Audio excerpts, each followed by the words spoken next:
Gotta get some of that Mountain Ops Ignite in my system before I get this interview going with good buddy of mine, Reuben Aleckson. Any of you that know who he is knows that he's from Vortex Optics. He's an awesome competition shooter. I remember seeing this guy shoot competition years ago for the first time, and we kind of chatted a little bit. And next thing I know, he's sitting there like battling with me, and then taking over. I'm like, oh my gosh, I shouldn't have taught this guy anything. I shouldn't have said anything to him because now he's just so dang good. So, Reuben Aleckson, thank you so much for being on the podcast, man. I appreciate it. Thanks, John. Dude, I'm super pumped to chat with you and get to talk about life and shooting and whatever else we talk about, man. Yeah, so there's obviously if anyone that's listened to the podcast before knows that I've just gotten into hunting, and one of the things that transitioning from not transitioning because I'm not going just like I'm quitting competition to go hunting, but kind of bringing a new part of that into my life. It was so funny that my focus on Vortex Optics, for example, was just so solely on competition shooting. So that's all the gear I was looking at. And then when the world of hunting came in, I was like, oh my gosh, I've got awesome binoculars to go hunting with. I've got awesome scope. I've got a spotting scope. Like I can really go out and do hunting now. Like it was so funny that my focus was so fully on just the competition world that once the hunting world opened up, and I got to assume it's the same with like law enforcement too, like to know and see the applications that these optics can do. So it was just really cool to be able to have the relationship I do with you and with Vortex Optics to when hunting opened up for me. That I was like, oh my gosh, like I've got all this great gear already that is specifically catered to do stuff like this. So, well, yeah, and if you had, you were using Razor 1-6, PST 1-6, Razor 1-10, like some other stuff, obviously too. And then you get into the hunting side, and you're like, oh man, there's way more options over here. Yeah. Well, I remember it was the funniest thing when the first time I went to SHOT Show. And my world is competition shooting. I had a conversation with someone. And I told him, I was like, "Oh my god, I just got a chance to go see and meet Rob Latham." And they were like, "Who?" So you don't know who Rob Latham is? Like, it was just so funny how small our world is. We make it our world, so it's everywhere that we think and do and breathe. But then when you actually get out in the big world, you're like, "Oh, we're a small fish in a really big pond." So, yep. Now, as far as hunting goes, because I know you do quite a bit of it here in the U.S., have you ever done anything abroad? No, not internationally. I guess the only like international type of like outdoors stuff that I've done would be like fishing Canada. Came close. I mean, like I hunted in West Texas, 3 or 4 miles from the Mexico border in 2022. But no, nothing internationally. In fact, I don't know if I've even told you this. I'm going to go to Thailand for World Shoot this fall. Nice. Okay. Is that shotgun? Yeah, shotgun World Shoot for IPSC. I'm going to be on the men's open team, I believe. Nice. Congratulations, man. That's you'll have to let me know. Well, I'll try and stay as up to par with it as I can. But I'm excited. Yeah. I know you've traveled a lot internationally shooting, and this will be my first time. So I didn't go to World Shoot for Thailand just because of all the politics that were still going on when they asked me if I wanted my slot. But I can say this, man. Be careful what you eat. Be careful what you drink, because I heard war stories from Nils and Jessica and Maggie and all of them about like food and it not agreeing with their body and stuff. So just take plenty of Imodium and Tums and all that kind of stuff with you. Everybody was asking about like getting VRBOs and if you can get VRBOs, and I was like, I don't know about you, but like I'm gonna stay in the most like plain resort possible that has all the food I'm used to. I'm not interested in going to a grocery store and trying to figure out what to buy. Yeah, now I think about it, when we're done with the podcast, I'll probably get you the contact info for like Nils and Jessica, and you can reach out to them and ask them like, hey, while you were there, where would you suggest I go? Where would you suggest maybe I stay away from? Like, because they were just there, and I think they stayed there a couple of extra days to kind of vacation and stuff. So they'd be cool. Yeah, that'd be super helpful. I appreciate that. Yeah, for sure. So, all right, so you're going to IPSC shotgun World Shoot. So you're shooting open, which means you're going to be shooting some sort of box-fed magazine. I'm assuming it's a Dissident Arms. Yep, I'm going to be shooting a Dissident KL12. I believe the 16-inch, and I'm looking forward to it. I had really good luck with my previous Dissident that I had. Really haven't had any issues to speak of, just kind of learning a different platform. But now I'm comfortable and I've done well with the open shotgun, so I'm going to try and see where things kind of play out over there. Now, have you done a lot of like shotgun only IPSC style matches where they've got the no shoots and the you have to almost be shooting like super tight patterns? And no, I'm not afraid of the tight pattern. Do you remember? So when we were shooting a lot of PCC stuff, right? Like the Lucas Oil PCC match and some of the other stuff. Like I was shooting obviously PCC 9mm with a dot, and then I started doing more training after that. Probably like 2016, 17. I started doing some more training with some like guys like Steve Anderson. Reading the Lanny Bassam stuff, and in my head, like what I learned about myself was that simpler is better. And so I was, initially with shotgun stuff, I was trying out like different, maybe like a circle dot reticle or shooting like a UH1 on the shotgun to see like, oh, well, a round reticle, is like shotgun pattern. And kind of what I learned was like, it takes longer for my brain to process close enough, or like maybe the best way to put it would be like having a point of aim where it's on the target is the easiest for me, as opposed to like how far does the dot need to be off the target. Mm-hmm. And so what I've done almost exclusively for the last about 3 years on my shotgun has been just to run an extra full choke. And it can be a little trickier on some of the like flying clay targets. But in my head, the way I see it, it's the same way I shoot the offset dot on a rifle. It's the same way I shoot a PCC with a red dot. And the same way I shoot my pistol with a red dot is the dot needs to be where I want the round to go. And so I shoot my shotgun the same way. And so I'm not necessarily super worried about tight no shoots, because I've been shooting almost exclusively an extra full choke in that shotgun for 3 years. And so, yeah, I mean, there's obviously gaming stuff with the IPSC game that are going to be, some learning points. I know some of the other open team guys and I are going to get together a few times this summer. And so, maybe learn the game a little bit, but I don't think for me, it's like, going to a match like this isn't like, okay, now it's time to learn shotgun. It's like, I know how to shoot shotgun now. I just need to tweak it and learn some of the gaming aspects, because if you're deciding to go to a match like this and then deciding, oh, I should probably learn the gun, you're probably taking it in the wrong order. So I'm super excited. I know I've got a pretty, I guess, maybe second half of the summer leading up to December, I've got a pretty in-depth training schedule kind of built out. I've been getting some range accesses close to my house so that I can put more time in after work, practicing and stuff. But I think the biggest thing will just be learning the game. It's not necessarily shooting the shotgun. It's just going to be learning the game.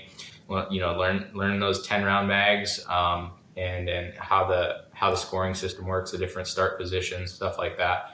But I'm really excited, and going back to all shotgun matches.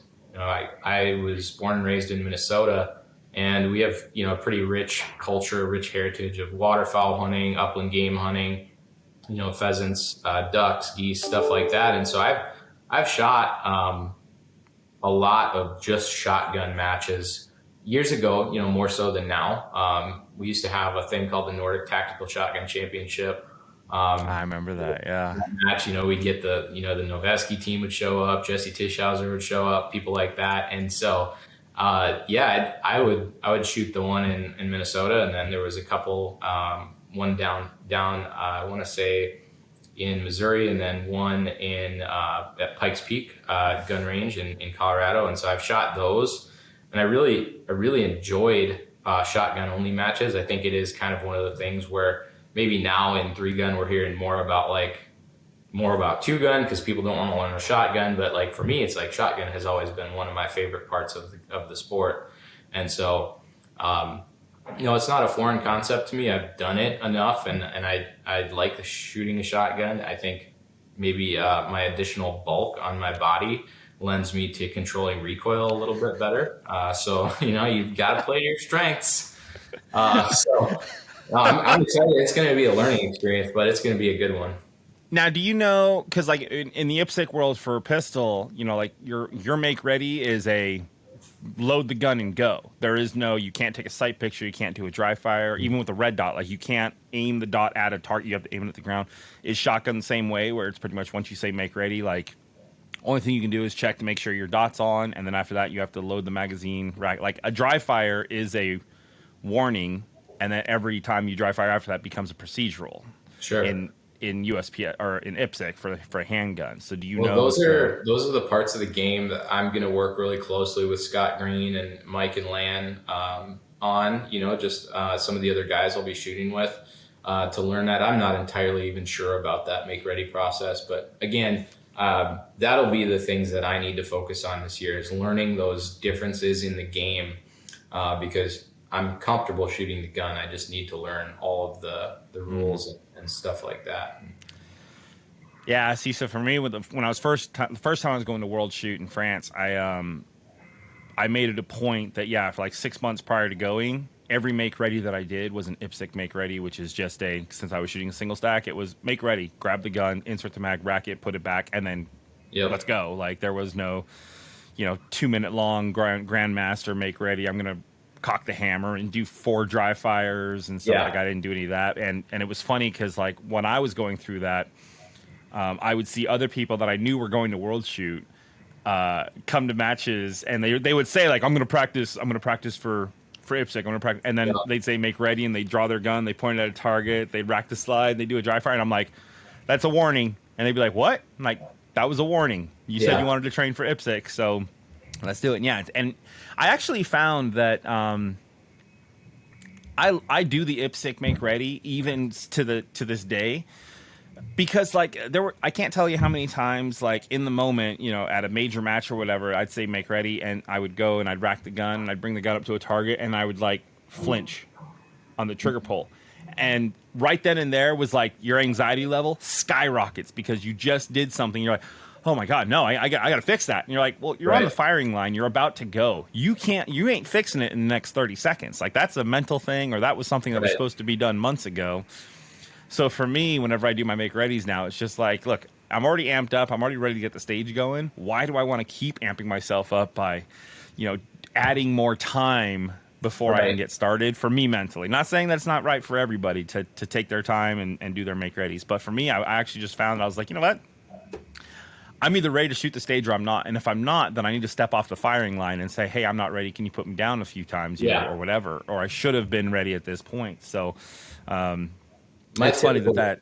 Yeah, my typical make ready, like obviously, if I've gotten into shooting a little bit of PRS, and so I have a little bit more like, I'm not quite sure the magnification the scope's going to be on, but like having shot 3 guns since, realistically, like consistently and a lot for at least 10 or 11 years, I know what magnification my rifle has to be on. If we're talking about shooting a red dot, like if the brightness, if we're shooting all bays, right, like the brightness doesn't change unless the sun changes. So like, I'm not going to sit there and adjust the dot brightness 10 or 11 times to try and find the just right setting, because it might not even be the same as it's going to be when you're on the stage looking at a different angle or going into, a jungle run. Now you have to shoot in the woods. Like it doesn't do you any good to adjust your brightness out in the sun. So I think like typically if I look at my make ready process, it's very simple. I step up, I throw a mag in, I check if the dot's on, I rack the gun to make it ready, and I go to low ready, right? Like I'm not, or I holster, right? I'm not taking a bunch of time. I understand why people do it. I've shot a lot more USPSA matches the last few years, just making it a point to make it to open nationals, carry optics nationals, 2-gun nationals, and multi-gun nationals the last several years. You see all types, right? I mean, you get on the line, at carry optics or open nationals, and there's some impressive make readies. And I've never been that, because you know what, John, like the thing is, it doesn't help me. So why would I do it? And if I find something in there that I don't, like you said, like you feel something weird about your trigger when you dry fire it, it's like, now all of a sudden I'm thinking of that. Like, I don't need to be thinking of that. I need to be thinking of the array of targets, where my reloads are, where my feet need to go when it's in a very sensitive spot on the stage to be positioned just right. I don't need to be thinking of anything other than just shooting the stage at that point in time. Put the mag in the gun, make sure it loads. Most of the time, don't even do a press check. So I don't foresee it being too big of an issue to go to an IPSC make ready, because I place very little importance on the make ready process. Yeah, no, and I mean, I think you'll be squared away, especially if that's the way it is. Yeah, you're right though. Sometimes you go to a match and you're just like, you see other people doing make readies and you're just like, oh, hold on, I'm gonna go to the bathroom and then go get something to eat and then come back, and by then maybe they'll be done shooting the stage. Cause you're like, not watch me go to Thailand and get a procedural on my first make ready. That's the way it'll happen. But let's go. Nah, you'll be Marion. You get a warning. You get a warning first, and then you get procedurals after that. So perfect. And for the pistol side anyway, yeah, you've got a card that you have to carry around that shows like because you have to write in like, okay, my pistol location is here. Here's my mag pouch, magnet, or whatever.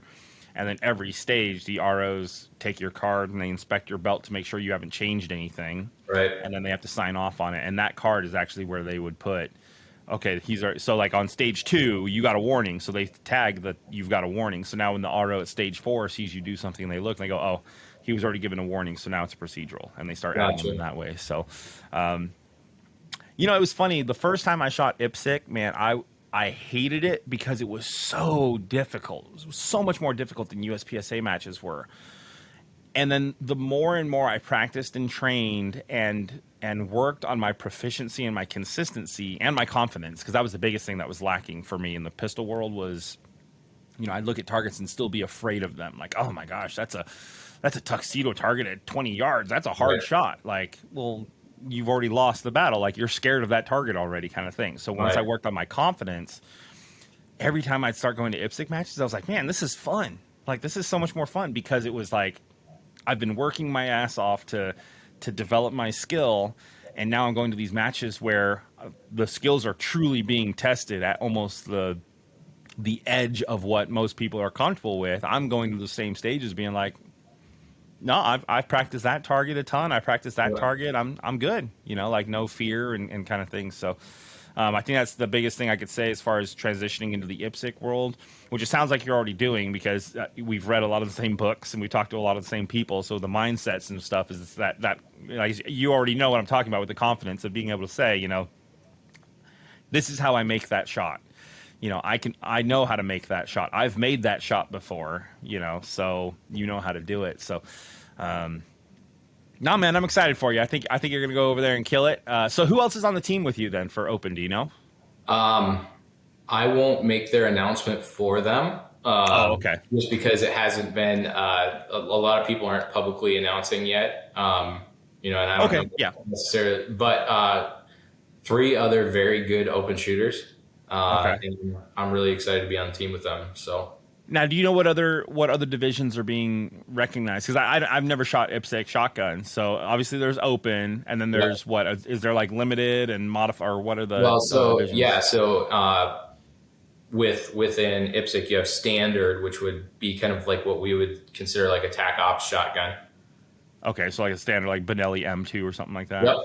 And then manual, so pump. Okay. And then modified, which would be like, I guess the best way to kind of explain it would be like, it's almost like kind of like Jerry's shooting, right? Like a standard shotgun, but with a dot on it. And I believe they have a different capacity regulation too on there. So it's overall length of the gun. But yeah, you would look at it from a 3-gunner in the US, and you would say like, okay, that's kind of like a open shotgun, but they didn't want to buy a really expensive open shotgun. You know what I mean? So it's like a tube fed open shotgun. Tube fed. Yep. Okay. With a dot. So. And then full open is, as we know, just the high octane, bring what you can, and. Yep. 10 round mags though. Yeah, that adds a different kind of spice to it. I know based on kind of what I've seen, like, yeah, you're probably not doing too many flat-footed reloads though, right? Where Right. the arrays are made in such a way that everybody shoots that match, right? So everybody going, whether they be in manual or standard or modified or open, we're all shooting the same match. So yeah, your arrays, it would kind of be like in USPSA, they kind of limit arrays so that the revolver and single stack shooters aren't completely screwed. Right. Yeah. No, that's true. But yeah, it'll just be a little bit different. Like I said, some of us were talking about multi-gun nationals in July. Like, do we shoot that with 10-round mags just to get that pressure and like a different environment, like a match environment? But I think there are actually going to be a couple of prep matches set up late summer, early fall for people who are going to Thailand to get that flavor and to shoot.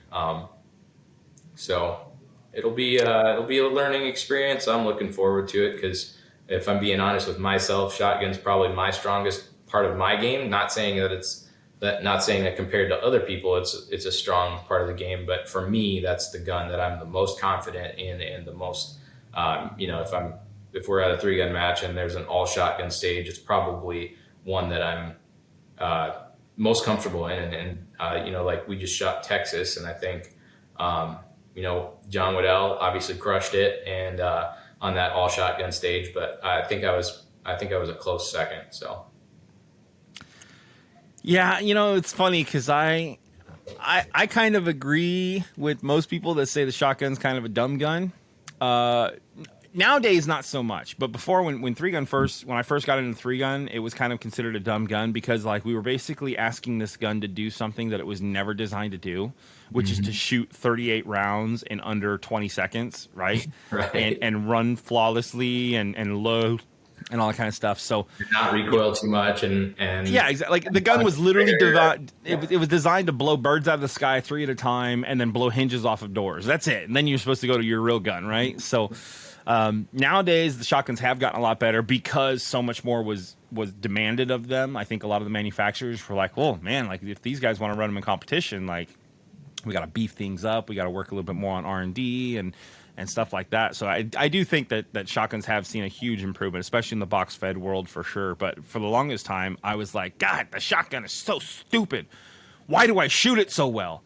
Because I'm like you, like I even though. Now, granted, I always had fun because I was considered one of the faster guys that was able to do quad loads back in the day. Yeah. So for me, it was a benefit to shoot the shotgun as much as I could because I knew that I had a bit of an advantage to people. So I had this love-hate relationship. I was like, gosh, like, I'm running I still have it, the Terran Benelli M1 that he worked over with a pistol grip, which is what everyone made fun of me for because I shot a pistol grip shotgun where everyone else was like, "You're so stupid. You can't even quad load with that." I was like, "Yeah, really? Watch me." and so I did it. But yeah, the thing just shot so flat and the recoil impulse felt so good and I was able to track it so well that I shot the gun really well, even though I was like, this so stupid. Why am I having to shoot 32 rounds with this shotgun, like loading it and stuff? But it was one of the guns that I felt the most comfortable with, like rifle. when I would, me and Adam Maxwell used to travel to a lot of matches together. We still do several matches a year together, but back in the day, being both from the same area, Minnesota, and then traveling to out-of-state matches, we'd go to. I remember the first time I went to Ironman. I think it was Adam's second Ironman out in Parma, Idaho, and it was my first. And we went out, and that was one of those matches where they'd let you choose. Like, do you want this to be a pistol target or do you want this to be a shotgun target, right? Mm-hmm. And most of the time, plate racks, falling steel, stuff like that. That was like your optional, KO steel. And so it was like, well, me and Adam we were squatted with some guys one time, and I remember looking at an array and being like, that's obviously a shotgun target. And the guys that we were with were from Vegas, California, like that shooting community. And they looked at and they were like, no, that's obviously a pistol target. And so, agree to disagree. Okay. Like me and Adam were like, yeah, well, we're just going to do it our way. Like, maybe for them, that's a pistol target. For us, it's a shotgun target. Let's just kind of see how things shake out.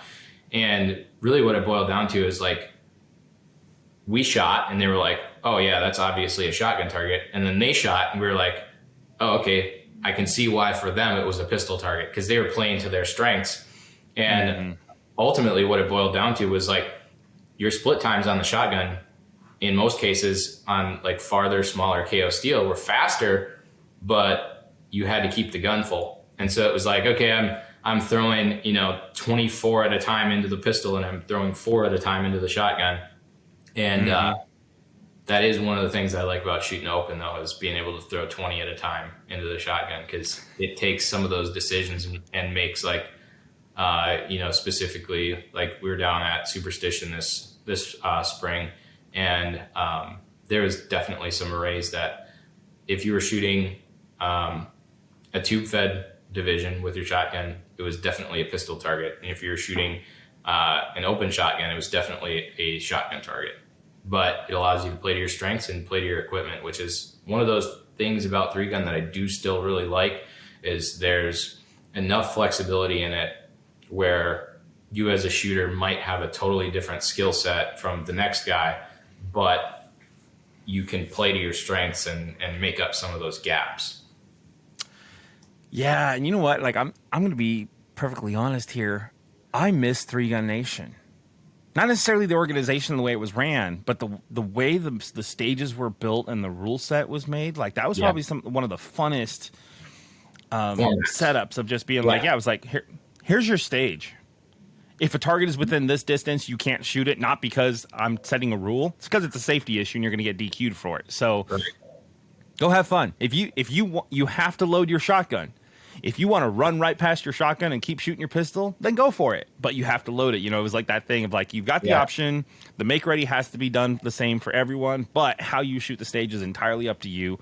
Every target, I mean, even the paper targets were like, if you want to start with your shotgun and start throwing slugs in that thing and send them at these targets, then cool, do it. That's up to you, kind of thing. But that whole era of 3-gun was so much fun, and I think that was obviously where we started seeing the biggest amount of growth and the quickest growth, as far as the sport goes. And it's a damn shame that things went the way it did, not just with the organization, but even politically, because I think at the same time as when Sandy Hook happened, and that was like what tanked 3-Gun Nation from the mainstream media, because it was on NBC Sports Network.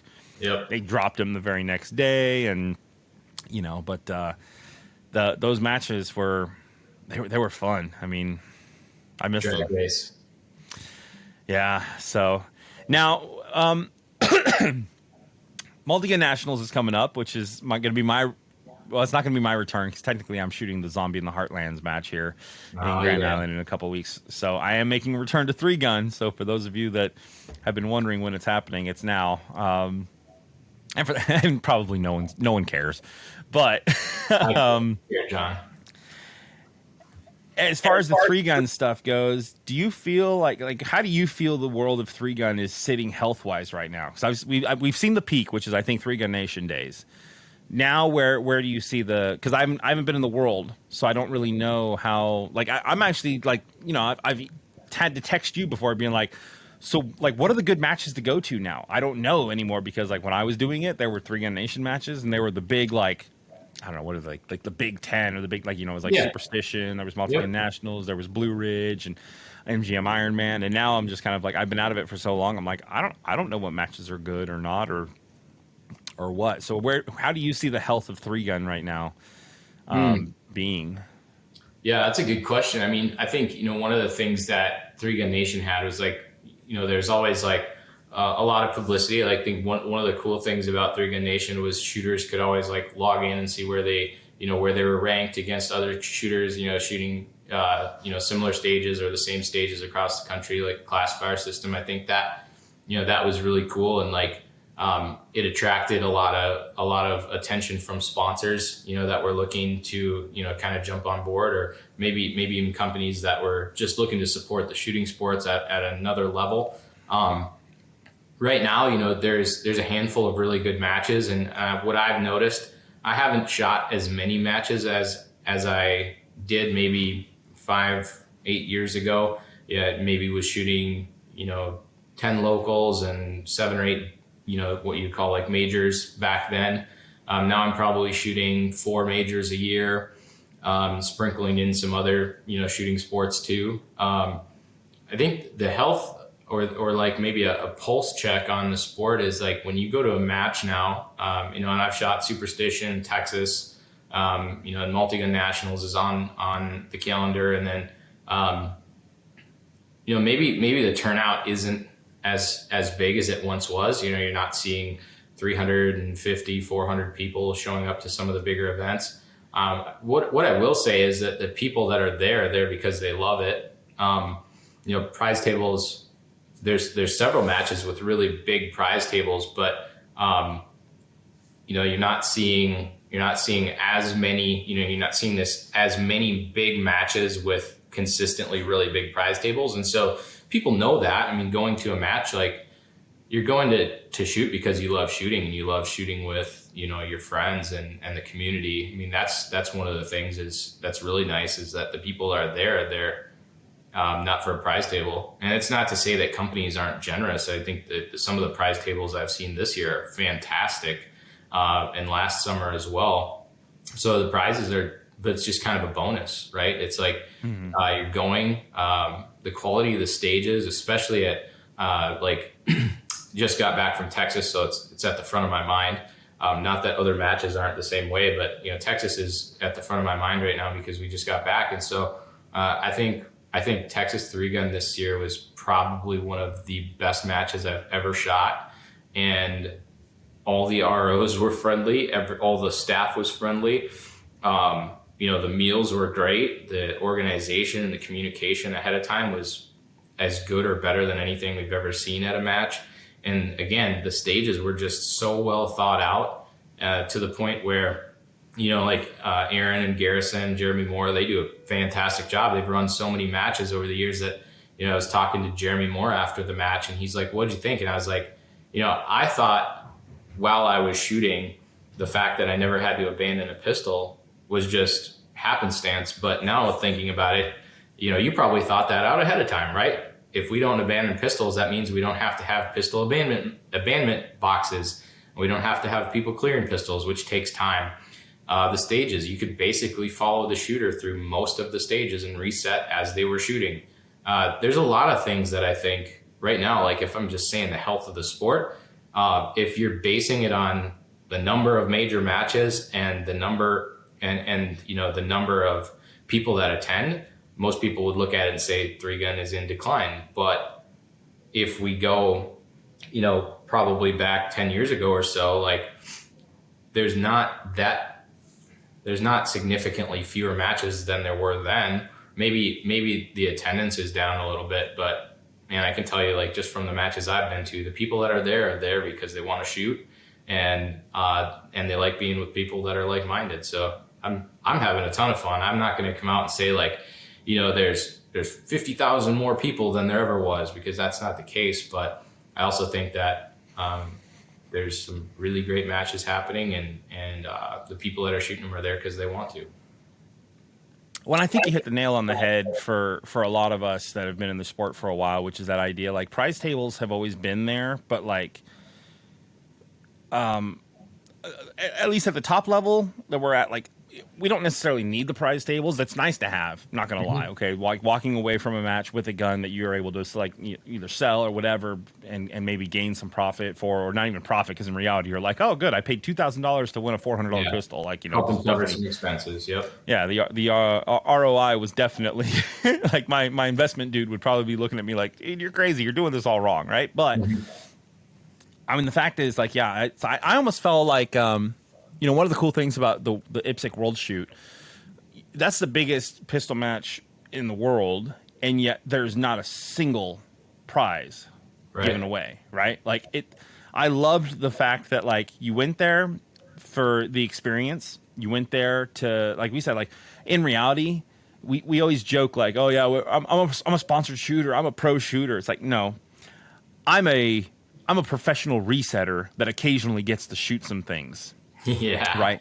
So the majority of the time, when we really look at our time that we spend on the range and at these major matches, we spend 3 days to shoot for 7 minutes collectively, like at a pistol match, right? Mm-hmm. Which means that the rest of the time we're spent either resetting targets, hanging out with the people, hanging out with our squad, hanging out with our friends at the house afterwards, having dinner, having lunch and stuff. That's the experience. The match experience is not the actual shooting part. That's just the thing that's bringing us all together. But the actual experience is really about, I think we've all been to matches before where we've been squatted with a few people where you're just like, oh my God, this guy he refuses to help. He just sits in the back smoking cigarettes all day. And then, and like that makes that experience so negative in a way, and then you've had other experiences where you're like, that was great. Oh my God. Do you remember when, Farewell came over and hit the cue ball off the table and almost put a hole in the wall at the Airbnb? It's like those moments it's like, no one really necessarily goes like, dude, do you remember that array at Multigun Nationals 3 years ago? It was crazy. That's not a conversation anyone has. Right. It's everything that happened in between. So I think having the right mindset of going to these matches with that, I'm not here for the prize table. I'm here for the experience of the match and hang out with my friends and to maybe make some new friends or, whatever is so much more beneficial. And I would love to see with the World Shoot, the opening ceremony was cool, but the closing ceremony with like the gourmet dinner and everyone dressed up nice. And it was like, they made it seem like a big deal. Yeah. It was a big deal, but any of the other nationals and stuff that we go to, it's like everyone still just wears their jersey. Some people just roll up from the range, so they're all dirty. They've got hair and all that kind of stuff. Like you just kind of look at that and be like, man, nothing necessarily feels special about this. We're just here to collect our prizes and walk away. But World Shoot was different. Like we wore suits and ties, and the girls got dressed up and did their hairs, and we went, and it was a 5 or 7, I can't remember, it was either 5 or 7 course meal, like a gourmet meal that was brought out, and it was just a cool experience. So I think if the people that are going there now are there because they love it. Yep. And I think maybe you might say even that the sport could be in decline, but I don't even think it's necessarily in decline from lack of interest. It may be lack of financial ability, because we all know right now, we're not in a recession. Right. The economy is the strongest it's ever been, and but, and I'm doing air quotes for those that are not watching the video. So, but please know I don't really feel that way. But, I think that a lot of people are probably even in the position where they're like, I would love to go shoot, but I just had to get new tires put on the car. So there's $800 out the window that I can't. And, I mean, and also like we're seeing ammo come back down, but I don't know that it's going to go as low as it was before all the 2020 stuff, whether it be riots or COVID or whatever, supply chain issues. Like we've seen ammo come back down and normalize a little bit, but it's still more expensive now to shoot a match when you factor in the cost of travel, the cost of food. You've got, it's not that match fees have gone up, but, if you go and shoot a bunch of ammo and travel and stay at a hotel, I mean, like everything's more expensive now. So yeah, I mean, I'm sure there's some people who like, if you said, hey, would you come shoot a match and I'll pay for everything? Like they'd be like, absolutely. But then when you throw and say, okay, the average cost to go shoot a match is around $2,000. It's like, maybe I should save that money. Maybe I should, maybe I shouldn't spend it on something like that. And so like that factors in definitely. The one thing I will say is like, whenever I see, some of the guys that were shooting 3-gun when I got into it, when I see them talking about how the sport has changed so much and like how, it's not worth going. It's like, man, I challenge you, like come shoot a match. Like it might not be the same group of people that it was before, but I've only been shooting 3-gun for a little over a decade. And I can tell you the number of people that have come, air quotes, out of nowhere and now win matches. It's awesome. Like it's seeing like some of the people that were just new several years ago. Now, I mean, I remember like in the last couple of years, seeing a couple names at the top and be like, wait, who's that guy? Right. And the guys who were sitting home and posting on Facebook that the matches just aren't the same as they were. It's like, no, they're not. It's it's different, and you should show up and you should see some of the cool stuff, some of the innovation in the gear, some of the new shooters that have come from different backgrounds and started to shoot. Because I can tell you, like, I still look up to the guys that were kind of the pioneers in the sport. Like we had a great squad at Superstition. I shot with Mark Roth and Kerry DeMatos and Bruce Pyatt and some of those guys, and like we had a blast. And those guys have been shooting as long as anybody, and they had a ton of fun. We had a ton of fun, and like I'm just kind of bummed out that there are some other people that are like, it's different, it's not the same. And it's like, no, it's not. But guess what? Like, we can still go and joke about how like some kid we've never heard of won the match. Like, it's still fun. Yeah. So yeah, I mean, man, that's my little soapbox message: is if you think 3-gun's different, doesn't necessarily mean it's worse. No, yeah, and even then, if it is different in a worse way, then you can't necessarily do anything about it by not getting involved. Like it's like if you want to just sit in the background and talk underneath your breath about how this fucking is, it's like, well, then don't expect any change. Like no one can change if they don't know they're doing anything wrong, or they're, it's like, so those that maybe haven't been doing it, like I haven't said anything about 3-gun because I haven't been doing it, so I don't have an opinion. Now, once I start shooting it again, if I see things I don't like, then you can bet your ass I'm going to be like, yeah, I went to that match. I thought this was stupid. Like, I got no problem saying that. And I normally let match directors know, because it's like, it's as a consumer of that product, if I'm unhappy with something, I want the match director to know. It's not that I'm telling him because I want to hurt his feelings, or I want to threaten him with like, I'm going to pull the sponsorship from Rock Island. It's like, no, you just want to make I want you to build a better match.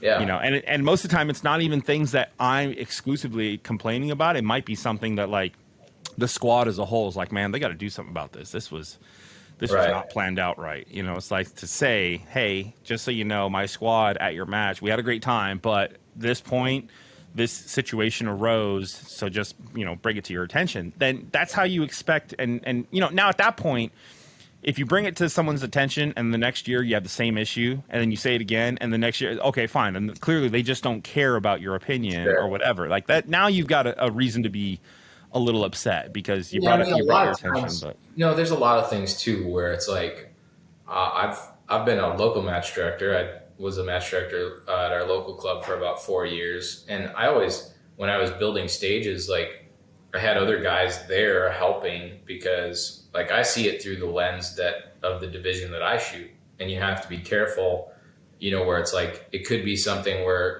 a match director shoots a lot of open, or they shoot a lot of, modified, or whatever division they're shooting. And then a bunch of open shooters go through and they're like, hey, that wasn't very well thought out. I think it's always important to have like multiple sets of eyes on things, and, kind of where you can cross reference and kind of like throw ideas back and forth. But, if you see an issue and it's like, oh man, I never thought about that because I've never had to deal with that in the division that I shoot. Or, maybe a junior shooter isn't as tall and they might not be able to get, on a prop the same way that somebody who's 6'2" might.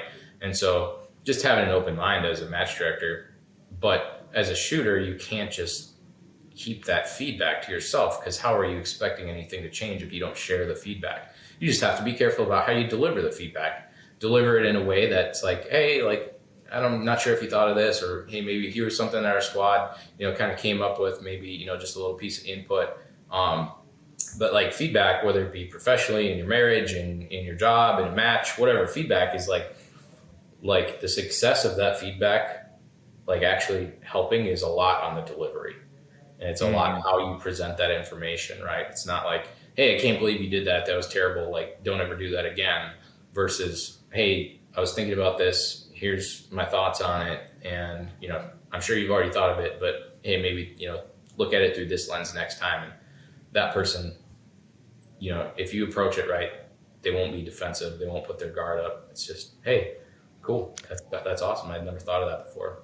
Yeah, and I think that's good life advice. If you start on the attack, don't be surprised when the return is a defense. Yep. Like, That's how things go. yeah, you know, or even an attack back. It's like, yeah, that's exactly how a fight goes. If you throw a punch, then don't be surprised when a punch comes flying and hits you in the face back. You're like, whoa, where'd that come from? Like, well, this kind of started it, right? It's kind of where you started, so Yeah, if you want to start at a 10, then we can start there. But I prefer a 1, and see if we can, you know, it's a lot easier to escalate than it is to de-escalate a situation, I think. Exactly. So now, you know, I got to say, and I'm just bringing this up because of Texas 3 Gun. We shot Texas 3 Gun when I think it was still like the shooter source at Triple C range or something like that. I think is where it was in Crescent, Texas. Yeah. Different match, same match director though. Yeah, and I remember that was a very, very entertaining match for me to go to. One, we were all crashing. All the Vortex shooters were crashing in one house, so that was a lot of fun being able for us to all hang out and whatnot. But that was, yeah.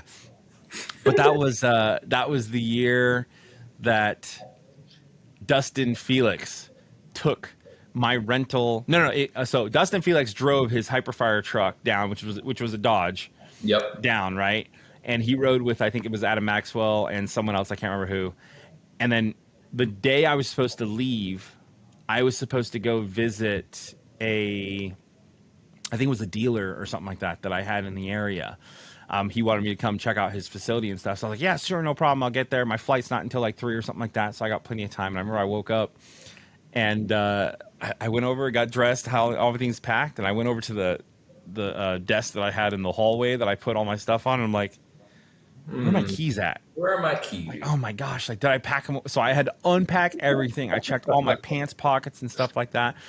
And I remember I was trying to get a hold of you, but you went off on like a helicopter hog hunt or something like that day. Yep. And so you're out there playing in the sky. I'm freaking out because I can't find my car key. It's like starting to come around to like 11 o'clock or something like that in the afternoon. And I'm just like texting everybody in the house trying to get a hold of you because I'm like, maybe just something happened. He accidentally grabbed it or something like that. And I just figured you were like, my hope, because I wasn't able to get in contact with anyone else, was that you had it. Yeah. And then I ended up getting a message from Dustin eventually. I think it was it was like Josh. Already in Oklahoma or something, wasn't he? Yeah, like he finally messaged. He goes, so like he sends a picture of Maxwell holding the key in the back of the seat because it was one where you didn't need to put the key in. You just had to have it in your pocket. Yeah. So I guess Adam saw it and thought, oh, that's Dustin's keys, and grabbed it and just put them in his pocket and got in the truck. And I remember I was like, well, you guys left at like 4 a.m. It's now 11. So I'm certain there's no way you can turn around and get those back to me by the time I need to be at the airport. So I had to call, and they had to have a tow truck come through and pick me up, and I had to cancel my meeting with my dealer because I was like, I'm not going to make it. My car is not useful right now, and all that. So dude, that was very crazy. Fun. Yeah, it was a very fun, entertaining match. But there was something else that happened at that match. It was such a small moment, but it was one that still sticks in my head to this day. And now I'm starting to look into that world, and that was that you had a pair of night vision goggles that I don't know if you just gotten or whatever, and you let me look through them out in the front yard. We were goofing around, and you let me look through them, and I was just like, holy crap, this is freaking cool. Like, yeah. Jesus Christ. So with that being said, at NRA show, I did a little go around with a couple different companies. I ended up talking to Sightmark and Pulsar to talk about some night vision and thermal stuff. So you have some night vision experience. Little bit. If someone were to get into night vision right now, that's someone being me. Mm-hmm. There's a lot of options for digital night vision versus the analog. And I don't even think many people know that there's like night vision as actually an analog process, but now they have a digital side of it. Digital obviously is very cost effective, but the problem with it is that you need more batteries. It drains battery and all that kind of stuff a lot more. But analog is still pretty high up there in price. Yeah. So for those that are maybe considering or thinking, and understand, just because you're buying night vision doesn't mean you're trying to be one of those cool tactical guys that wants to be on Instagram and Right. there's a lot of applications to night vision that aren't just about the tactical world, such as coyote hunting, predator hunting, hog hunting, stuff like that. That's Mm-hmm. all very, very valid reasons. And in reality, it's like, let's be honest, what guy doesn't want to put a bump helmet and go clear his house in his underwear, Yeah. in the middle of the night if he had to? But We wore them when we're kids. We got them when we're 40. yeah, now we got adult money. We can actually do it, right? So, what's your experience in the night vision world as far as the analog versus digital? Do you see a benefit plus side? Is it really that big of a deal to tell someone like, yeah, you're definitely going to want to cry once buy once, Well, and go the analog? Or you took the words out of my mouth. I mean, I think a lot of that stuff is still kind of buy once, cry once. Obviously, there's some really great options out there. You definitely kind of get what you pay for. You know, we don't make any night vision or thermal devices, so I'm gonna kind of go out of my realm of professional expertise in saying that all of this is based off of what I've used and what I've bought. And so I don't know that world as well as maybe some others here in the company do, or people that we shoot with do.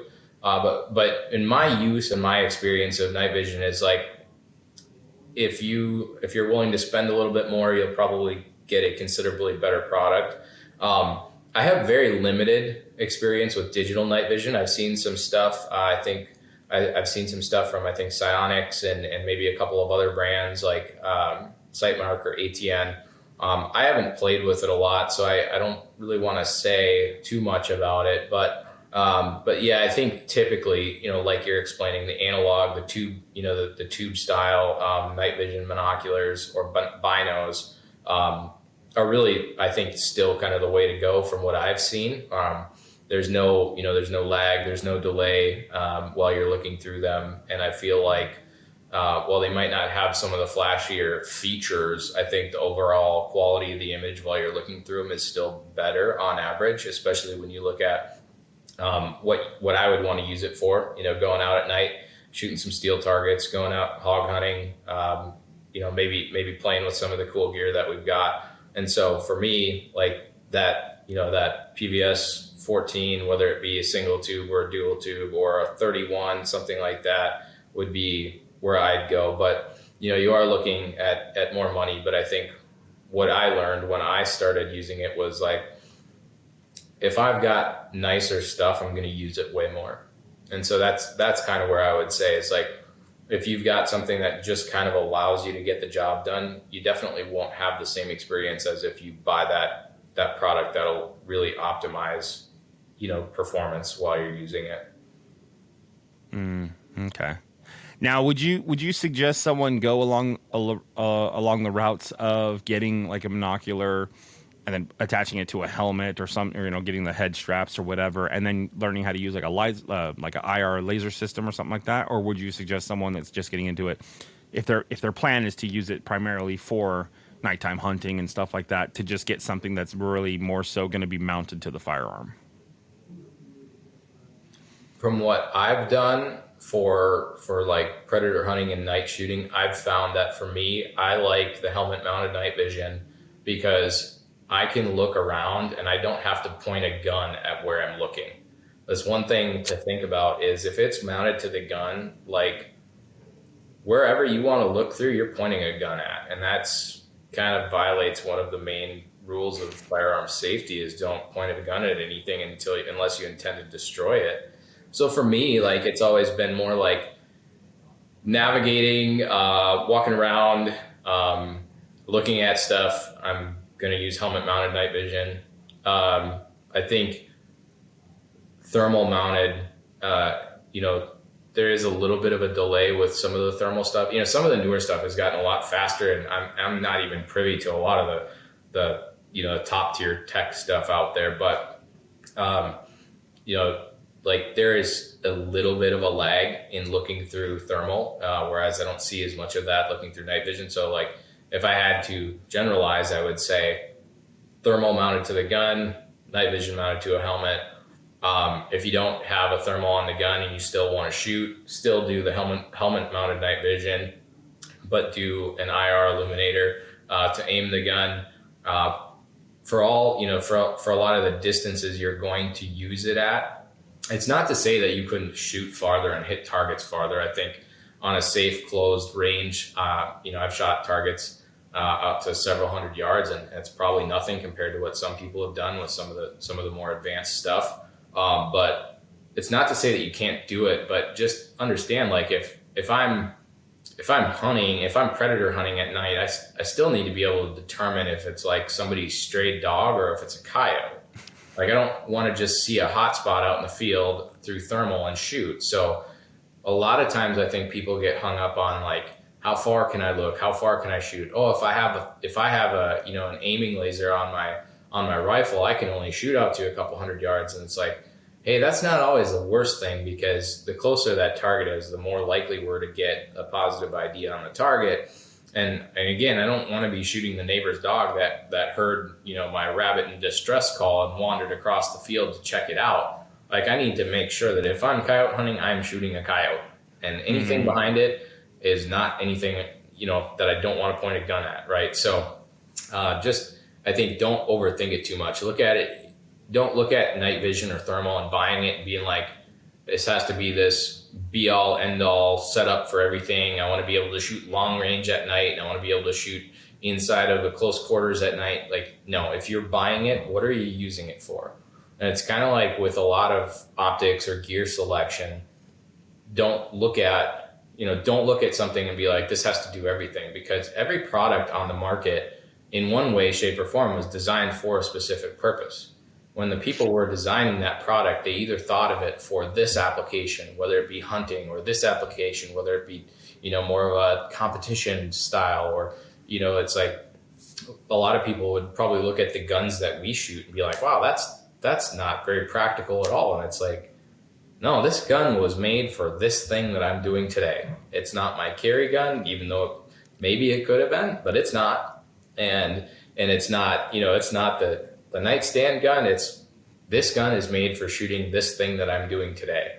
And if you're able to, like, if you're able to decide, like, I'm going to buy night vision for coyote hunting, and then where you live, what environment you're using it in, the parameters of the places you can hunt, what environment exactly you're using it in, you could probably get by spending a little bit less, because you're not trying to make it this all-encompassing product. You're just, selecting it for the thing that you're doing with it. And I think that's the thing that a lot of times people get kind of hung up on is, like, can it do this? Can it do this? Can it do this? If we're talking about, a lightweight hunting rifle, it might not be the nicest on your shoulder when you shoot it, because you selected attributes of that firearm that make it nice for carrying in the backcountry. But it's probably also not going to be your PRS gun, because it recoils way too much, or it's the wrong cartridge, or it's not optimized in one way, shape, or form. So whenever I'm going off on a tangent here, John, sorry, but like, whenever you're looking at gear, I think look at it for what you want to buy it for, what the intended purpose is. And if there's a way that it can be used, maybe in a little more broader sense, then that's great. But you shouldn't judge a product because it doesn't do everything. It's like, does it do the thing it was intended for? Cool. Can it do some other stuff? Okay, that's cool too, but that's not what we judge it off of. Well, I didn't stop you on your tangent because you were making a lot of good points, and maybe that's one of the things that I've been having issues with lately. I was trying to find that product that kind of does it all, and I need to stop doing that because, like you just said, I didn't think about it. It's like, I have a single stack. I don't take that gun to limited nationals because it's not built for limited nationals. It's built for single stack nationals. So, like, why would I look at my single stack and be like, why can't I shoot? Why can't I win limited nationals with you? It's like, well, because it wasn't designed for that. It was meant for the single stack world. That's why I had it built. So no, you brought up some very, very good points with that. And then as far as, I think I like your idea of, don't necessarily mount it on the gun, because you've got to point the gun at everything you want to try and identify at that point, which means that, you got to swing a gun around in the dark. And if you're with multiple people, you don't know where those people necessarily are, which means you could very well just straight up muzzle someone that's only 10 yards away from you. No, When you I brought look up some at excellent points there. when I look at like some of the, I mean, I follow some accounts that do a lot of like thermal night vision hunting. Anthony Amatine, so TX Killer, he's like one of the most well-rounded sources of knowledge, and he has a couple of guys that he shoots with a lot that also have really great pages on Instagram, particularly, and then like the O'Neill Ops guys up in South Dakota, like they post quite a bit of content with thermal night vision stuff like that. But I look at kind of what some of those guys do and think like, okay, maybe I don't have that budget for gear, but like how can I scale that back and get the same kind of results or similar results? And what I see is like the guys that are doing it, maybe I don't know if professionally is the right way, because I don't know if that's what they're doing to make their living, but like the people who are enthusiasts and like using that kind of stuff at the highest level are running helmet mounted night vision, and typically either an IR laser on the gun and a thermal, or at least an IR laser. But most of the time they're running, a dedicated thermal scope or a clip on in front of an optic, and then a laser and helmet mounted night vision, and sometimes helmet mounted night vision with like thermal overlay. But again, we're also talking about like what do you want to spend? So how do I do that? I'll scale back from that a little bit and be like, okay, maybe I can't afford the dual tubes, but I can get, a single tube PVS 14 on a good mount, and I can get, a decent laser, and like start from there and then add stuff as you go.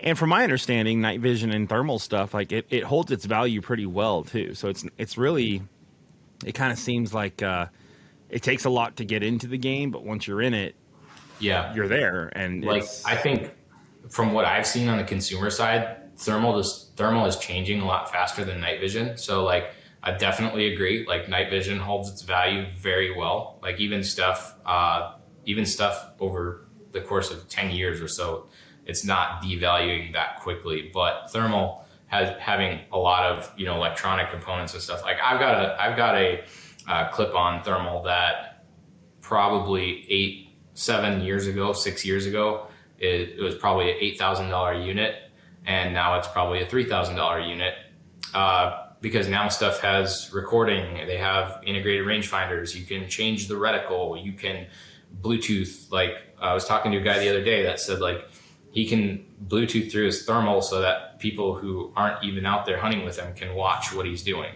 Like so that stuff changes a lot. It's a lot more susceptible to changes in technology and different stuff that comes out. But like definitely night vision holds its value incredibly well. And I'm sure that over time thermal will kind of get to a point where, maybe it hits some of the limits of what are possible or what the consumer market is able to do with it. I'm not sure though. But definitely buy once, cry once with that stuff. Interesting. Okay. Good to know. Yeah, because I've been looking at some products and trying to figure out which route I wanted to go. You brought up some excellent points. You definitely helped me out. So if anyone else gained any knowledge from that, then awesome. But please note that was definitely a selfish question for me to want to ask. I can probably send you some like specific product recommendations offline too, just stuff that I've used and stuff that I've had experience with. Nice. Yeah, that'd be awesome. I definitely would. I value your opinion. I value your expertise and all that kind of stuff and your experience. So, well, like you mentioned at the beginning, like you've helped me a lot, and so I think you're probably one of the first people to pull me aside and tell me to like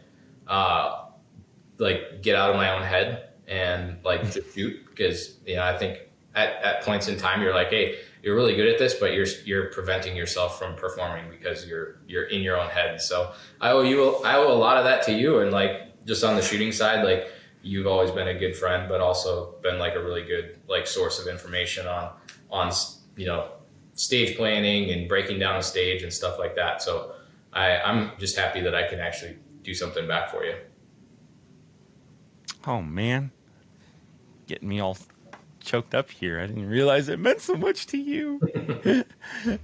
No, it's been it's been a fun road so far. It's been an awesome journey. You've been a great, like, it's awesome to just be able to like shoot you a text about anything and know that I'm going to be getting some honest information. If you think I'm being stupid, you're not afraid to be like, yeah, no, that's dumb. You should definitely not do that. Like Oh that's yeah, so, the filter version. filtered or unfiltered. I feel like we don't even need the unfiltered version because I'm not going to take it like man, Ruben's being mean to me. But No. no, like you said though, sometimes it's about the delivery of a message can definitely mean a lot more. And it says, and I think that's that says a lot about you as a person. But I think that's why we get along so well, is because I'm not afraid to be an a-hole, but I definitely don't, like we said, I don't like starting conversations off at a 10. I'd rather start at a 1 and Yeah. go from there. So I think that's why we get along so well. Well, like now, and now like one of the things that I've, I was fortunate to grow up with, a dad who was into shooting and hunting and brother-in-laws and, guys that I was around, uncles, grandpas. Like I was fortunate enough to be around people that, I got to spend time with that kind of just gave me the straight truth, and you had to deal with it. And I think that's one of the things that a lot of times people want to tone things down because they're maybe worried about how somebody would take it. And it's like, you can give truth without being harsh or offensive, right? Like your delivery is so important on how you do that, because it can be a matter of like someone coming away from it and being like, oh yeah, you know what, you're right about that, versus getting defensive and writing you off because you had, poor methods or poor delivery. And so I'm always like trying to find that balance of like, telling people what they should hear, but also and then also in my own life, like taking advice, right? Like I want to hear it. Like if somebody has an issue with something, like I want to hear it. And I'll do my best to prepare myself to accept it. But I think a lot of times, like how we treat people is so reflective of like how we actually think of them. And so like, if I tell somebody something that, might not be the easiest information to hear, like it's actually a sign of respect, because like I want to provide input if it's helpful, that'll ultimately help people.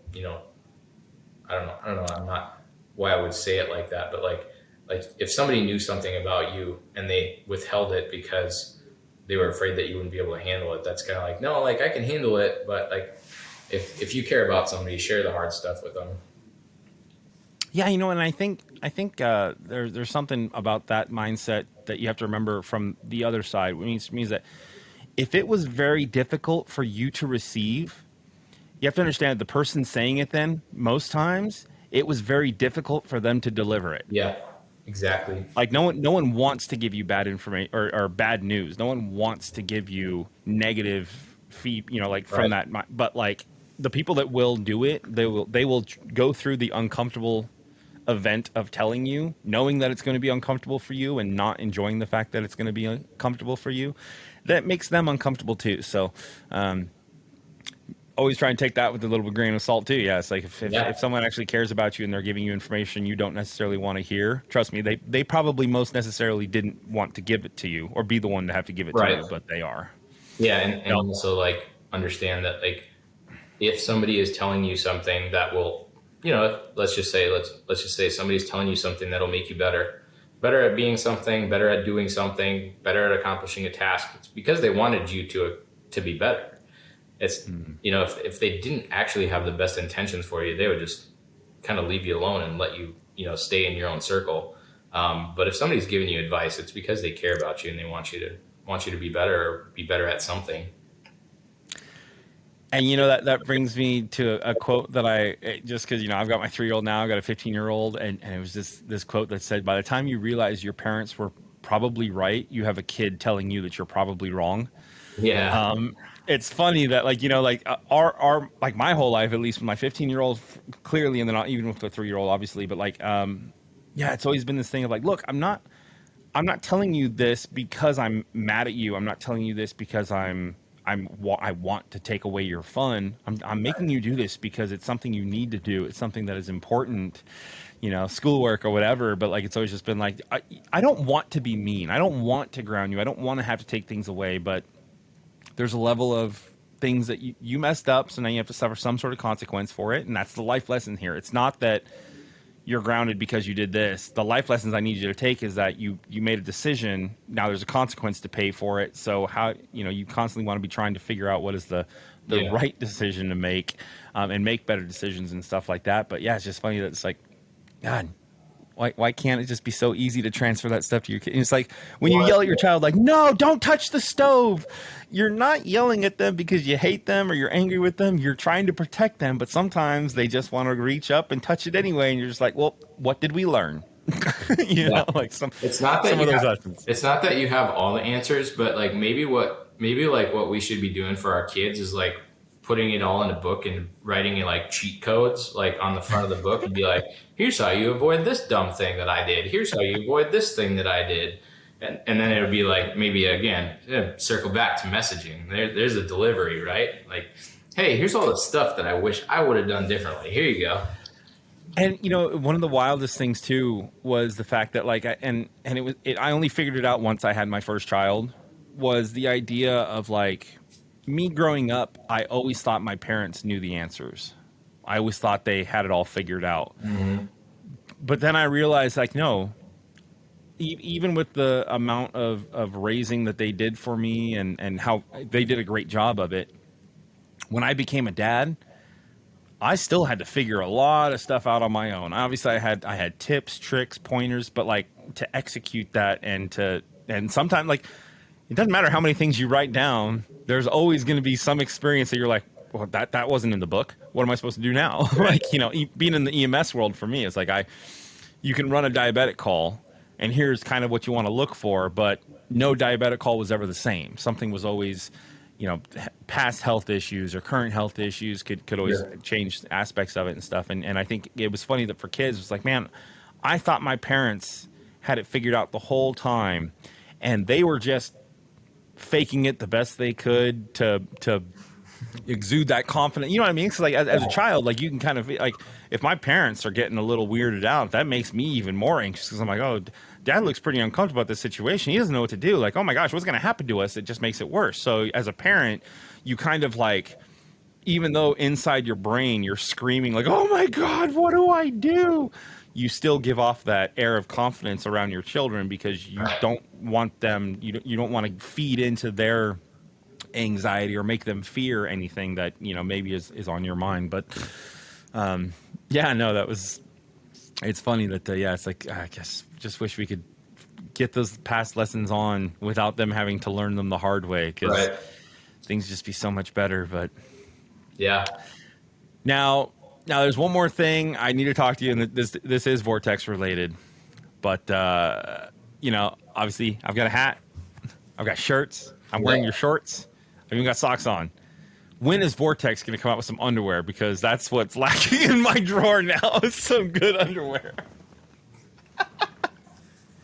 I mean, we got a focus group right now. It's going through some like really tough questions, and the biggest thing is, how do you warranty underwear? I think once we get that figured out, I mean, who knows, like sky's the limit, but no, man, I don't know. I would say there that, like when you talk about like socks, I mean, it's one of those things where, everybody wears them, and the sizing is pretty easy to do. You don't have to carry a ton of SKUs, but like then you look at, pants, and maybe you have length and waist and then color. And so, I mean, for us, it was just like a thing of like, hey, like, how can we serve the customer? How can we do this? And, we get a lot of people that ask for underwear or boxers or whatever. And I'm not sure. I'm not on the product team for clothing, but I'll definitely bring it up to them. Tell them that you need some. Not just me, everyone. I mean, every dude. Let's be honest. Every dude that's listening to this right now has probably got a 2 or 3 pair of underwear that they just don't want to let go, but they probably should. Yeah, it's like I've seen that meme where it's like my underwear watching me spend money on new gun parts, and it's like the Spider-Man mask where like half the mask is scratched off. Exactly. Exactly. Yes. No. No. You know what? As far as the apparel side goes, obviously, I think that the clothing is awesome, but and again, from being in the outdoor world, for those that have to deal with it, the socks that have the tick repellent in it, I think was probably one of the greatest things that you guys have been able to send me because yeah, like I didn't realize ticks were as big of a pain in the ass as they are Right. here in the Midwest. Like I've never experienced with them in Vegas. Like Mm-hmm. there's a different kind of parasite in Vegas, and it's the person, but. Like I remember the first time I had one on me and I didn't realize I did until I was like getting ready to jump in the shower and I took my shirt off and I was like went to go rub my back and I was like, what the hell is that? And I pulled and I looked and I'm like, oh my God, it's a tick. Like I got one on me. This is a real thing. And it bogged my mind that like I had no clue it was on me. I didn't know how long it was on me or anything like that. Right. So the idea of being okay, yeah, I've got to spray my clothes down to help it. And then when you guys came out with the pair of socks, so those that don't know, they do have a pair of socks that have what's the chemical in it again? It's Permethrin. permethrin, yeah. So that it's infused in the fabric. It's good up to 100 washes. Yep. So right off the bat, literally from the ground up, you can start your tick defense, which we all know ticks can cause some very serious, disgusting health issues that can be life changing. Yeah. Lyme's disease, the Lone Star tick with red meat allergy and stuff like that. They can mess you up pretty good.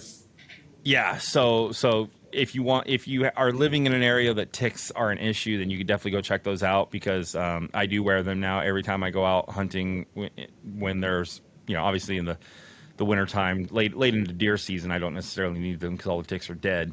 Stupid bastards. But anytime prior to that, I do basically have those on my feet and whatnot.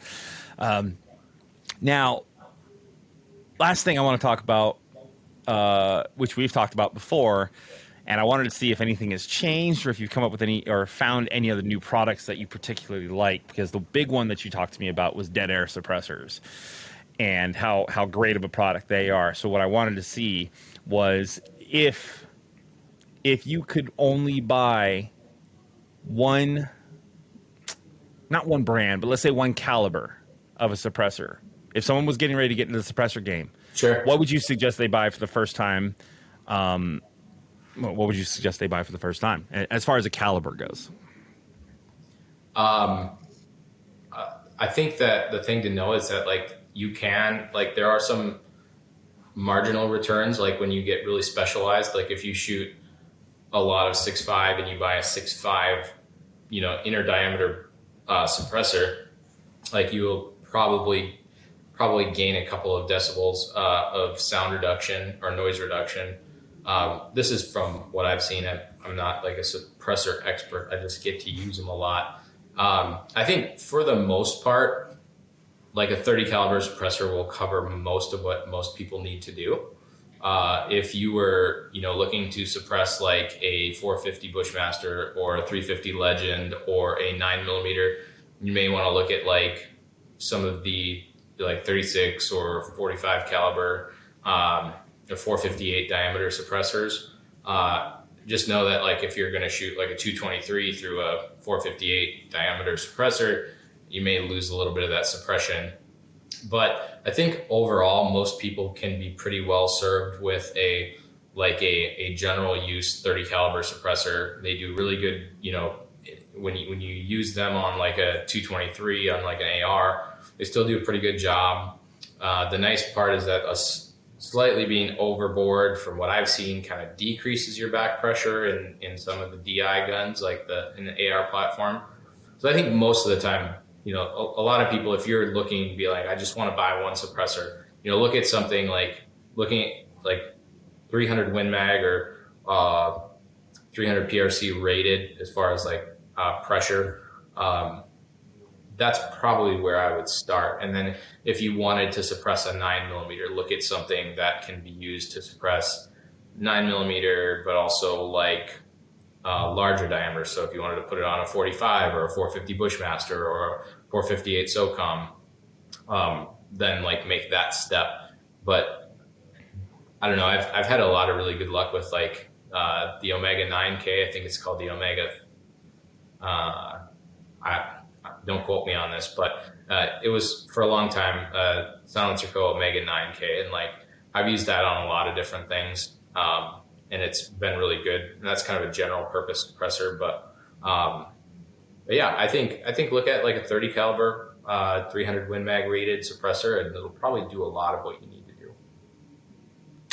And being someone that just recently got into the suppressor game, I would fully agree, because my suppressor that I have, obviously I won my suppressor, so I'm not going to complain about it, but it's a 223, and I'm just kind of like, I'm getting ready to build a 300 Blackout, and I'm just like, oh, man, now I got to get a 30 cal suppressor. Yep. Where right off the bat, like if I had a 30 cal suppressor off the bat, then I'd be set for the 300 Blackout plus the 223 and all that kind of stuff. So I do agree. I think if you were going to get into it, get a 30 cal. And a lot of it like depends on like the volume and how much you're going to be shooting it. So a lot of people would say like, don't shoot 22 long rifle through a centerfire suppressor. Biggest thing there is just it's way overkill. It's also really hard to clean. So, a lot of the 22 rimfire, 17 rimfire suppressors are smaller, lighter. They're completely disassemblable. Some of them are customizable. And so, like, that's the big thing. High volume through a 22, you get a lot of buildup in that suppressor. And on most centerfire suppressors where you can't take it down and disassemble it, they become very hard to clean. And so if you bought a 30 caliber suppressor, if you had either the right QD mounts or the right thread adapters, you could mount it on a lot of different things. Whereas if you buy a 223 or a 556 specific suppressor, you can't put that on anything bigger than that. Mm-hmm. Yep. No. So, and I'll say this. I mean, I've said it on a couple episodes so far, but like I never understood suppressors until I got one. And now that I have one, I mean, just yesterday, I was out shooting my rifle, getting some training in. And, obviously with the 3-gun world, I'm not going to necessarily run my suppressor because I don't want that extra weight on the front end. And then there's always the issue of like, oh, clock didn't pick it up. Now you got to reshoot. Like, oh my God, I just did, right? But at the end, I threw the suppressor on to do some more shooting where I just wanted to shoot. But I was tired of hearing the concussion, so I put it on. And just like, man, throwing that on and just taking the second set of earphones off and being like, oh, this is so much more enjoyable. Like, oh my gosh, yes, it adds extra weight. Yes, it adds extra length. But like the amount of enjoyment you get at the range when you just don't have that concussive blast constantly beating your eardrums in is... it's very difficult to explain to someone how nice it is until you actually let them experience it and shoot it, and they're like, okay, now I get it. But like, I can totally admit that I look at suppressors now on the daily, being like, oh gosh, I want to get this one and I want to get that one now, just because there's just like, not just because it's not just a cool factor, right? There is a legitimately safe, like the amount of comfort that you get from not having to wear 2 sets of hearing pro or risk damaging your hearing more. I mean, the fact that it's still an item that we have to wait over a year for to get authorization from the government to own and possess is just... Dude, the more and more I've learned, it's so stupid. Crazy. Like we're really fortunate that we get to do a lot of like customer events. So sometimes that's a training with a dealer where, we're working directly with a retailer, events like you and I have been to, right, together, and, show up. You're with Armscor, I'm with Vortex. Like we see, shoot a lot of these same events. And so the amount that when we're training, like the amount of communication we can have with people is so valuable, right? We don't have to have double earplugs and, plugs and muffs and everybody's yelling, you can't hear anything. But so like the communication while we're doing it, we can actually teach while we're shooting. We don't have to like take a break and take the ear pro off and then talk. We can actually talk through that whole process. The other thing, we do a lot of like customer events where maybe we're taking people shooting who normally wouldn't, go shooting just as an activity. So a lot of times people have never shot before and will always shoot suppressed. And the people are like, wow, that was really enjoyable. Like, and they're like, okay, now let's take suppressor off and shoot without one. And they're like, oh, I don't like that. Why would anybody do that? Like, why would you shoot without one of those things? And like, yeah, you. Exactly. And, the other thing that I found while we're talking about these customer events that I absolutely hate is the fact that, like, sometimes, you get some of these families that come up to you and they've got kids and stuff, and they're not always wearing the eye protection. They're not always wearing the ear protection because it's uncomfortable. It's hot. It's Yeah. sweaty, and they're kids.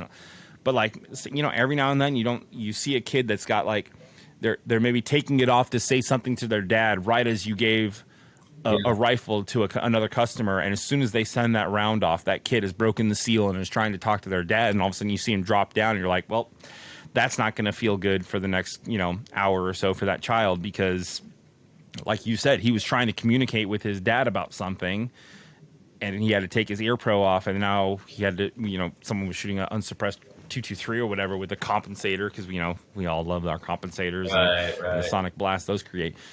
So yeah, just the more and more I've shot with my suppressors, the more I'm just like, I think it's so silly that we have to not allow people the access to gain these, because it's just silly. It's a tube, it's a tube of metal, and it has to have a serial number. Like, I don't get where, like, I understand why the movies made it so difficult to get. Assassins use these. When you put a suppressor on, you can't tell where the shot came from. No, I can. It's still very loud. Trust me.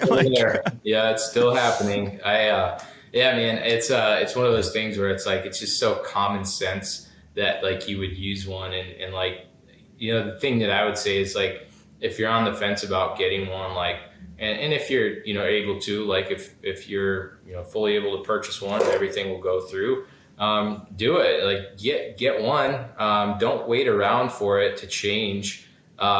The more of these that we get out to responsible, firearms owners and responsible citizens, like, the better, because that makes it more of a common use item, right? And that's some of the things that in the past, when you look at certain gun legislation that hasn't gone through, where they're trying to regulate items, they look at certain things and the fact that certain things that they've tried to ban or regulate have been common, in common use, like AR-15, with how many people have AR-15s. Like, they look at that and they're like, no, that's a pretty normal item.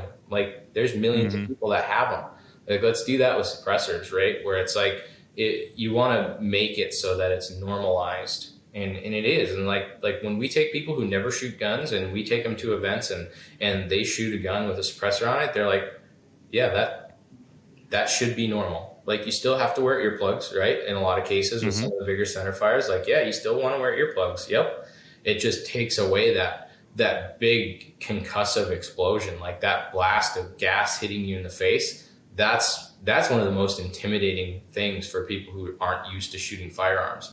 So let's take that away. And I've had many people who have shot have been like, oh, that wasn't nearly as bad as I thought it was going to be, because we take away, like, one of the things that makes it the most unpleasant. Yep, absolutely. And now, is it true? I can't remember where I heard this, but, like, overseas, a suppressor is just kind of like a firearm. Like, it's way more accessible to get a suppressor than it is over here. I'm gonna go on record as saying I don't have personal experience with that, but I've probably heard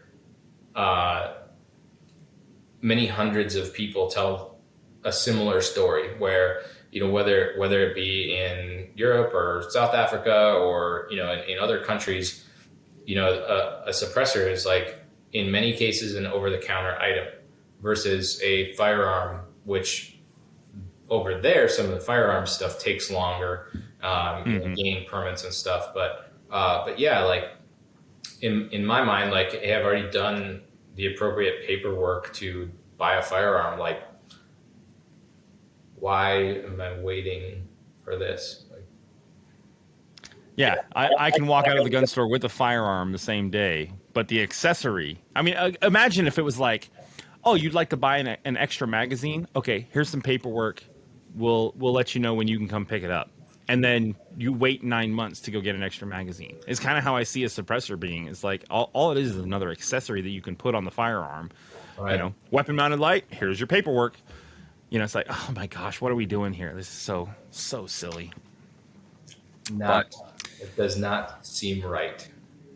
Yeah, no, it's silly. So for those of you like Reuben, I agree with him on that mindset. Look, if you have even if you've never considered a suppressor as an option, like you're like, I don't have any reason for one or anything like that. Trust me, it's not necessarily that you might need a reason to own one, but you can make the shooting experience way more enjoyable, not just for yourself, but for those around you.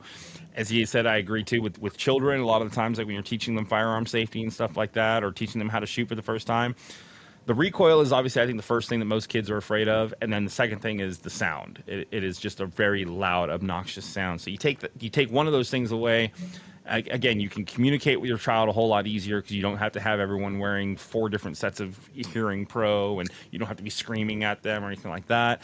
And then you just it adds extra weight to the gun, so the recoil actually is felt a little bit less for a child because there's more behind, whatever. And Big for hunting too. I mean, like for hunting, I can't even tell you how many times I've shot, whether it be waterfowl hunting, upland game, big game, small game, like how many times I've shot without a suppressor and like your ears are ringing forever. And like, it's just so much nicer because you can leave the earplugs out while you're out in the field. And then that shot doesn't disturb everybody else hunting the property, everybody else on the neighboring property. It doesn't spook the game as much. Like with all the new hunters, like a lot more people are going out onto public land. And like, I think one of the coolest things about hunting with a suppressor is like when you go out onto public land, you're not necessarily wrecking the other guy's hunt on the other side of the property. So like it allows people to share like that public land hunting experience without like, there was a rifle shot. I guess I might as well get out of my stand because I'm done for the day. It's like, no, in most cases, like the other deer watching just pick their head up and look and go like, oh, okay. Anyways. yeah, it's like I've elk hunted with a suppressor. Like I can tell you that experience was awesome. Like, deer hunted, like have done deer hunting in urban areas, doing depredation stuff, like taking out animals that, are maybe causing, crop damage. Like the people in the houses all around, like they didn't, they weren't disturbed and they were all on board with it too. Like, just so you know, like just for the sake of the record, it was in an area where all the landowners had signed off on this and it was either going to be the DNR going out and doing it or hunters. And so we went out and did it and like, it was great. And it wouldn't have been possible without suppressors. It would have been possible, but not nearly as effective for the landowners that were trying to get rid of some of these animals. Yeah, because I have seen a lot of times when those kind of hunts come up, it's almost exclusively for bow and crossbow hunters because of the factor they don't necessarily want bullets flying or the noise and all that kind of stuff. So they want archers to be doing it. But yeah, if you can use a suppressor to help make your neighbors' lives better by not constantly having them boom, what the hell was that? Oh God, they shot another deer, and it's like, oh God, no. Look, it's not difficult to get a suppressor. It's a little daunting the first time you do it with the whole process of learning. But once you get it figured out, you're like, oh, dude, that was way easier than I thought it. I made it out to be way more. And especially if you can get access to a silencer shop kiosk or silencer central, like those two processes make it even way easier. And it's not that complicated to start, just a standard form to get a suppressor. But if you go through either of those two places, it is like walk in, pick your suppressor, log in, fill the form out, check out and pay, and then wait for Christmas. Yep. Absolutely. And the biggest thing for me was the fingerprinting. I was like, I don't know where the hell where am I supposed to get fingerprinted? Like, oh, I got to go to the police station and wait 3 hours just to get my fingerprint card done? Yeah, that's definitely something I can do. Nope, with the Science Shop kiosk, I went there and I did it myself. They give you the instructions, they do it, they verify it. It was, like you said, it was very, very painless. I made it out to be way worse than I thought it was. Exactly. And a lot of times, like I've joked around with friends and relatives that are like, yeah, one of these days, I'm like, you've said this for 5 years. You could have like a suppressor every year. Like, yeah. Yep.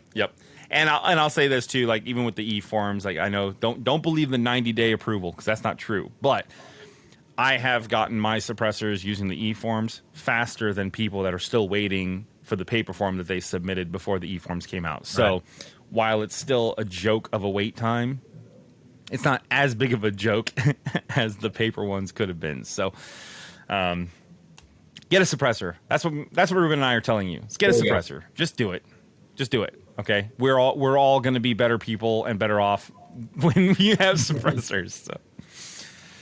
Right on, man. Well, we're coming up to an hour and a half, and I like to end my podcast just with a couple fast fire questions, just for fun.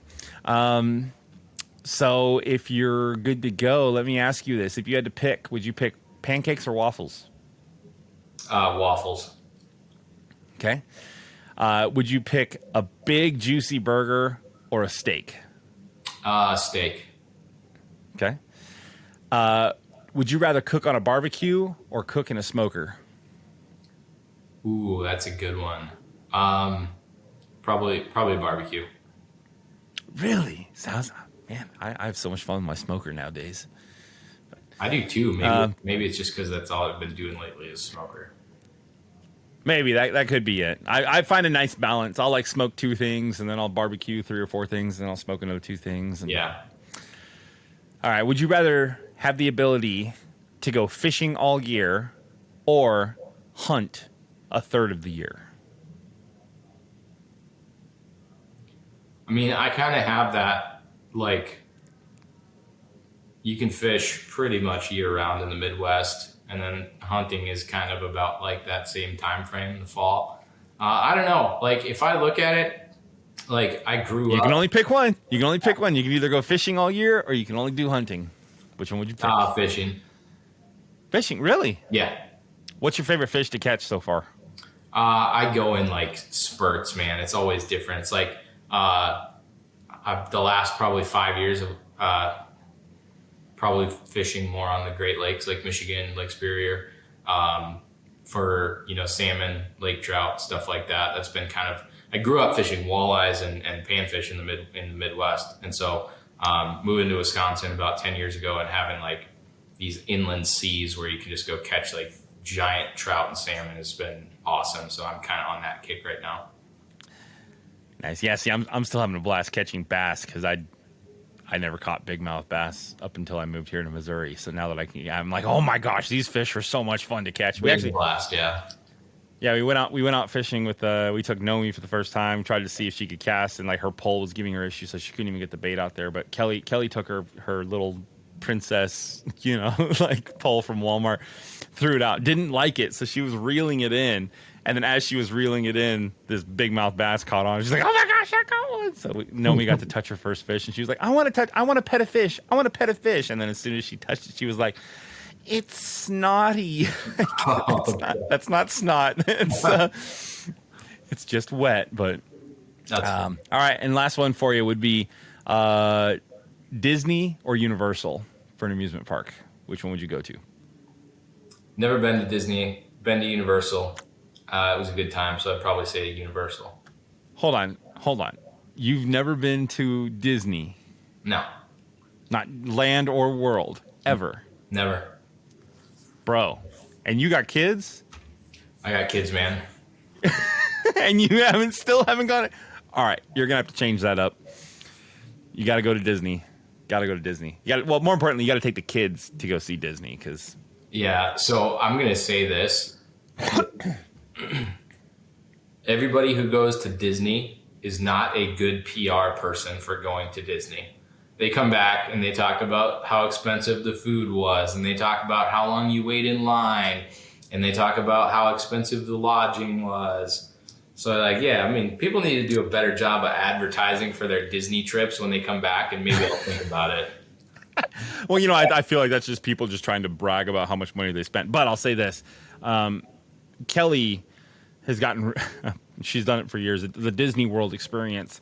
Apparently, while it kind of seems like there's a lot of money up front, when you do look at it in the long run, it actually pays off. She talks about the meal plan that they have at Disney World, where it's like, I don't even know, I'm just throwing numbers out here. For example, I think it was like $120 for the day per person, but it was like, that covered whatever you wanted all day long. So you just basically walked into a place, showed them your meal plan, and then you could pick all the things that you wanted. So she would say that, like, she'd go with her nephew and whatever. They'd go, and by the end of the day, they collectively ate like $800 worth of food, but it only cost them $300, Right. to do. So they do have meal plans and stuff like that. As far as lodging, no, like the people that want to stay on the resort, okay, that's stupid. Like just take a 10-minute shuttle, okay?